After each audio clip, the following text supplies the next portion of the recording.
So how does Bill Gates evaluate girlfriends that he might seriously want to marry? Well, not many years ago, as one story goes, he tried out girlfriends by skydiving with them. And I'm not exactly sure what it was he was looking for. Maybe some evidence of blind faith. Apparently, he wanted a girl, and this is just apparently, right? Okay.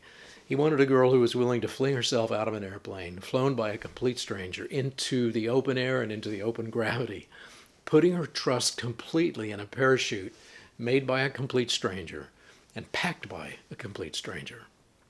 Now, one of Bill's girlfriends insisted she would jump only if another woman would jump with her on the big skydiving day. Now, Steve Saylor, the writer, knows the woman who agreed to go along that day, and everybody survived the fall. But as you have heard, Bill's marriage of 27 years to the first Mrs. Gates did not survive, and that marriage is no more. It was a covenant between two people who once worked together on things that they both believed in blind faith were important, like population control. Now, I won't comment on what this divorce may do to their daughter or what this may do to the Bill and Melinda Gates agenda for the planet. But I would like to comment on marriage planning. How can someone choose a husband or choose a wife in ways that may minimize the possibility of a train-wrecked marriage? How can you choose someone for a joint enterprise, a joint mission that will not need to be aborted at some point? Now let's look at marriages which don't make it. In many cases, the relationships are very little different than experimental dating. Both parties have their own separate lives and isolated interests, and they hang out together recreationally until, as a married couple, personal immaturity set them at odds, and they're fighting. And so they break up and they try someone else. And again, it's usually someone with very dissimilar interests and even competing interests.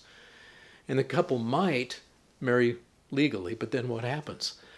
If they continue to go about their individual lives detached and independent when it comes to the vital interests of their spouse, then there really is no vitality in the marriage. There's no real life in the marriage, and it breaks up. Now let's look quickly at those marriages which tend to survive with steady contentment and even happiness. What are they like? Well, they're different kinds of alliances. They actually are real alliances. Both spouses are each contributing to an enterprise that's bigger and greater than either of them, like bringing children into the world, launching children into productive and responsible adulthood. Now, that is a really big task in itself, and one best done through deliberate team effort, as you know, as all the statistics tell us, and as your personal experience tells you, and looking back even on your own life, going back to grade school, what were your friends like? What were their parents like? What were you learning? What were you observing back then?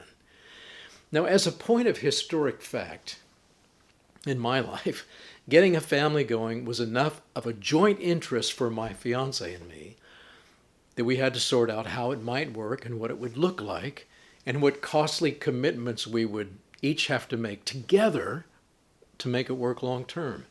And we talked about this before we married. And the more we talked about children, the more we saw the enterprise as a long-term commitment and a really serious commitment. And I couldn't promise my fiance any consistency of profession or vocation, but I could say, yes, let's team up and build a family together. And so we did. We got married. 41 years ago today, we started our family together. Now, when we talked about children, we didn't speak simply in terms of having kids. You know, these sort of cute little pets that you can dress up and drop off to be raised by experts once they start displaying all those annoying traits of humanity, like childish rebellion and rage and emotion and selfishness and ignorance and guile. Now, of course, we both knew little kids are like that because we ourselves both attended school with bratty kids, and we were like that ourselves. And then what we discovered in living together as man and wife is that grown-up humans have those very same traits of humanity, like childish rebellion and rage and emotion and selfishness and ignorance and guile. We had all that too. So there we were, an imperfect husband, and an imperfect wife, and offspring who were coming along who were just as imperfect and difficult and annoying and challenging as the parents who begot them.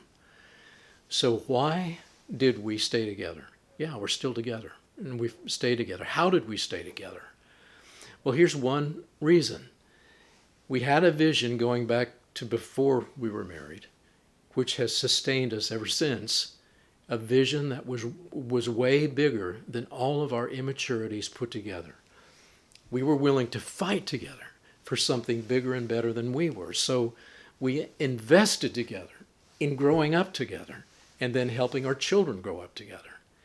And so far, my wife and I have launched 7 children into responsible adulthood, and the adventure is not over yet. And now they are starting their own families and telling their own children how to grow up, and they're walking with their children and spending time with their children, teaching their children how to get control of those immaturities, countless immaturities, how to get control of their anger, and why not to fight each other, and why not to stab the other kids in the neighborhood with knives, and why it's a really bad idea to scream at police officers and spit on them and call them murderers when all they're trying to do is keep peace in our world.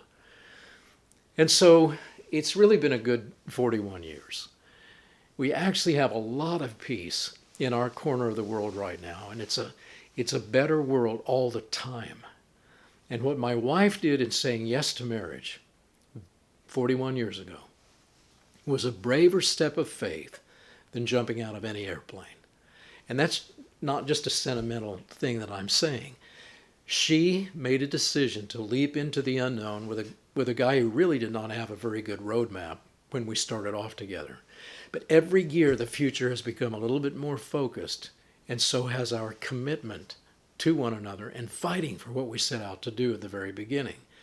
And we're both really grateful to all of you who are learning with us about all the new challenges of the days ahead. And it's going to be a bumpy road ahead. So if you want to know more about our adventure and what we did with our 7 children and how we're preparing for the challenges just around the corner here in the United States, please do write to us. And I try to answer many emails in private correspondence, and I'll try to cover the more urgent questions in videos on this channel. Thank you. So keep learning, keep growing, and stay connected. I'm Geoffrey Botkin. Thank you for being with me.